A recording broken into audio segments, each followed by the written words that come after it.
నమస్తే. ఇన్నాళ్ళు నన్ను సపోర్ట్ చేస్తూ, ఎంకరేజ్ చేస్తూ మీ ప్రేమని నాకు అందిస్తున్న ప్రతి ఒక్కరికి కృతజ్ఞతలు.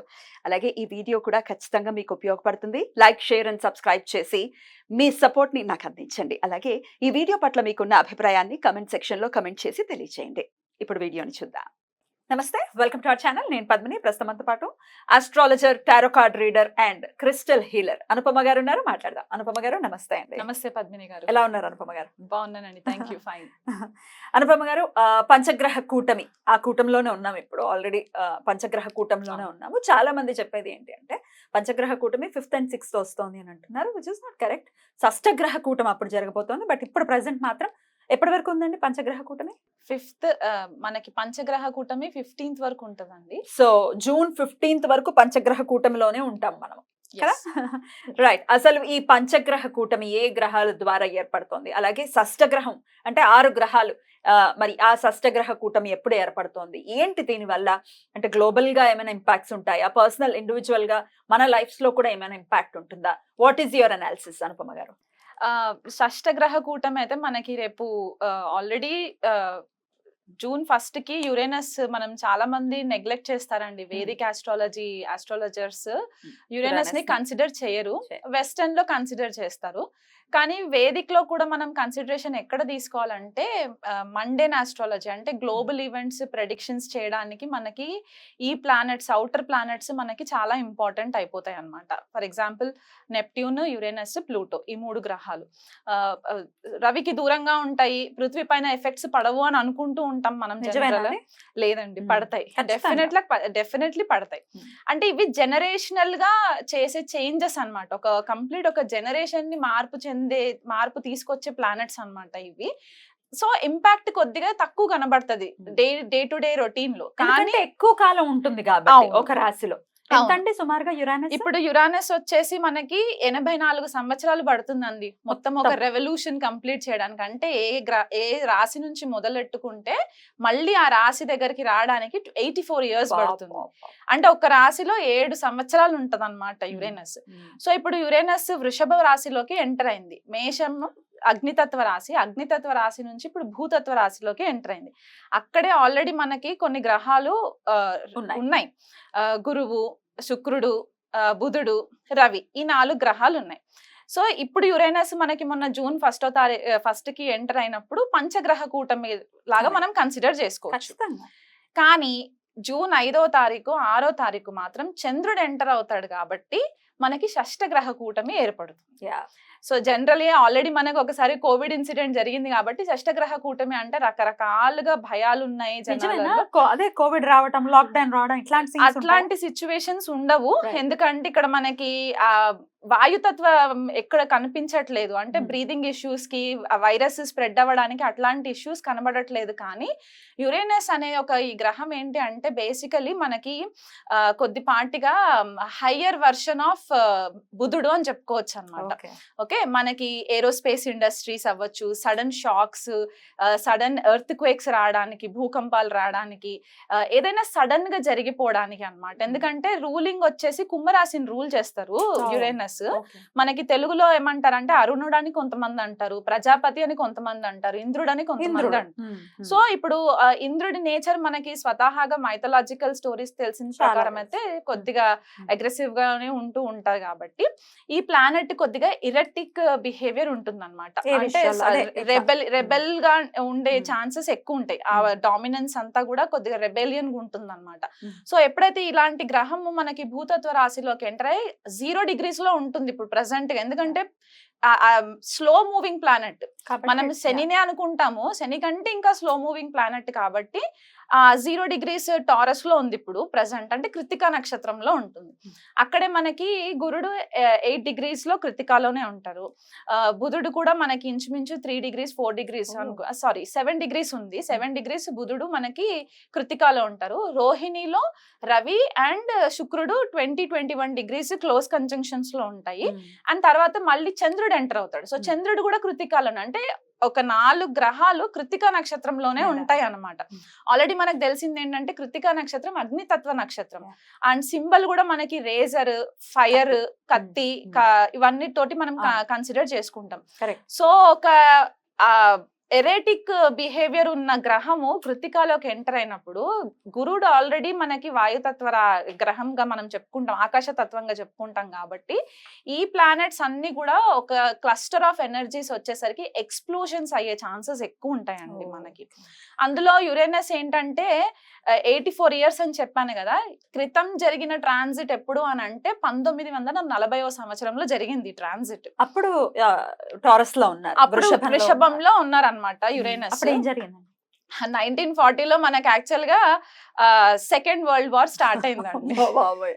సెకండ్ వరల్డ్ వార్ స్టార్ట్ అయింది. ప్రేక్షకులు కావాలంటే వెరిఫై చేసుకోవచ్చు మన టైమ్ లైన్స్. సో 1939 అంటే ఆల్మోస్ట్ మేషరాశిలో నుంచి లీవ్ అయ్యి టారస్ లోకి ఎంటర్ అయ్యే టైం కంటే సెప్టెంబర్ 1939లో 1939వ సంవత్సరంలో మనకి సెకండ్ వరల్డ్ వార్ స్టార్ట్ అయ్యి అదొక 7 సంవత్సరాలు కంటిన్యూ అయ్యింది అనమాట. సో 46 వరకు మనకి అది కంటిన్యూయేషన్ లోకి వచ్చి అప్పుడు మనకి సెకండ్ వరల్డ్ వార్ మొత్తము ఒక పీస్ లెవెల్లోకి వచ్చింది.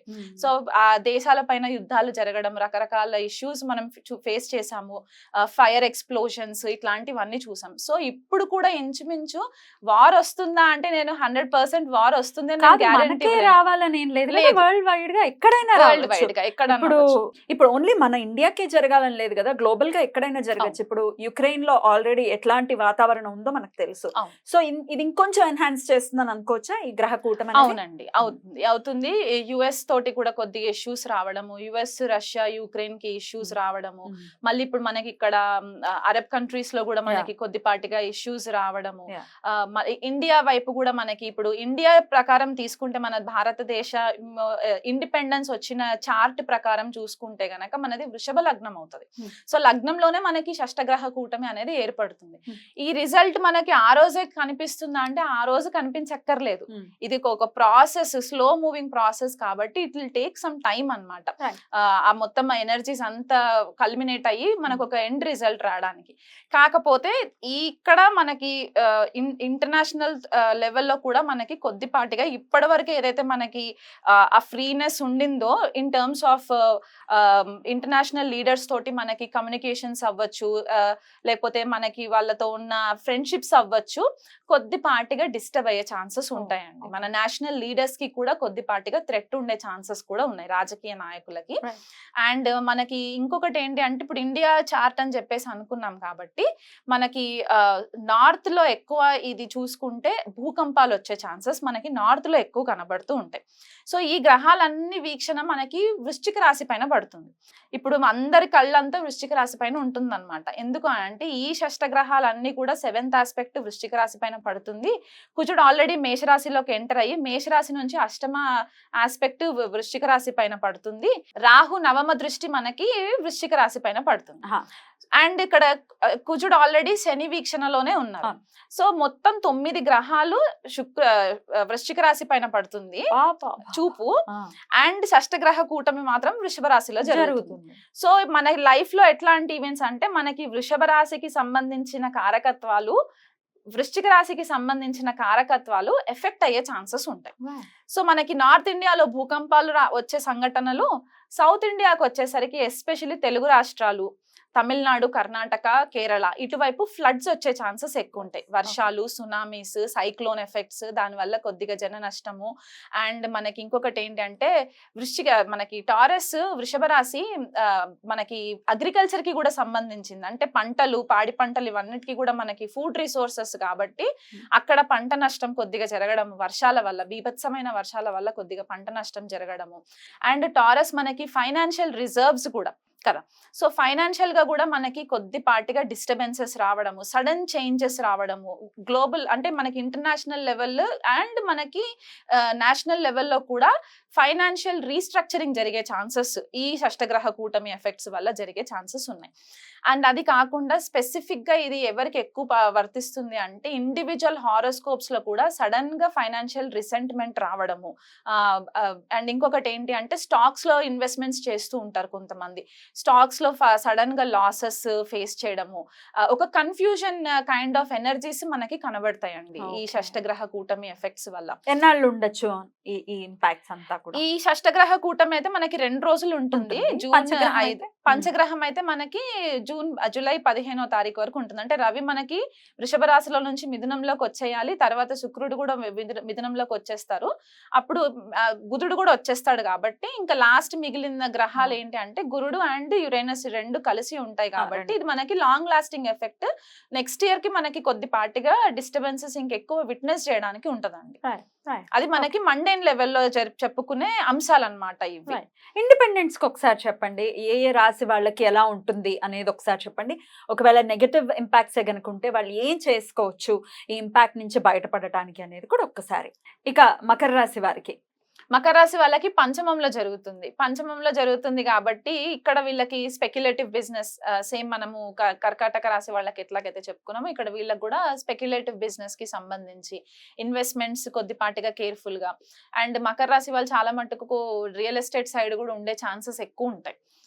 సో అక్కడ వాళ్ళు రియల్ ఎస్టేట్ లో ఏమైనా ఇన్వెస్ట్మెంట్స్ చేసి ఉంటే గనక అమ్మకాలు ఏమైనా చేయాలి అనుకున్నా కూడా కొద్దిపాటిగా డెసిషన్స్ వెయిట్ చేసి తీసుకోవడం మంచిది. నన్ను అడిగితే అసలు ఈ అన్ని రాసుల వాళ్ళు కూడా ఒక 1 month ఏ యాక్టివిటీస్ అయినా కొద్దిగా పాజ్ చేసి పెట్టుకోవడం బెటర్ అండి. అందరు స్టాగ్నెంట్ అంటే అయిపోతే బెటర్. అంటే అన్నెసెసరీ ఇష్యూస్ లోకి పేపర్ డాక్యుమెంటేషన్ ఇవన్నీ కొద్దిగా ఉంటాయి కాబట్టి కేర్ఫుల్ గా ఉండాలి.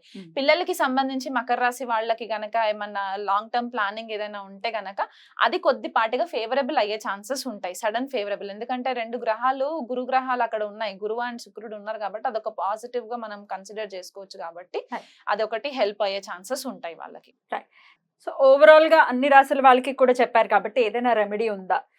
మీరు ఆల్రెడీ చెప్పారు ఏ పనులు చేయకుండా జాగ్రత్తగా ఉండండి అనేది కూడా వన్ ఆఫ్ ద రెమెడీస్ అని చెప్పుకోవచ్చు. అయినప్పటికీ ఇంకా ఆరాధన విషయంలో ఏదైనా చెప్తారా? ఆరాధన విషయంలో అంటే మనకి వృషభంలో ఇవన్నీ ప్లానెట్స్ జరుగుతున్నాయి కాబట్టి అందరూ ఫస్ట్ ప్రే చేయాల్సింది శ్రీ మహాలక్ష్మికి.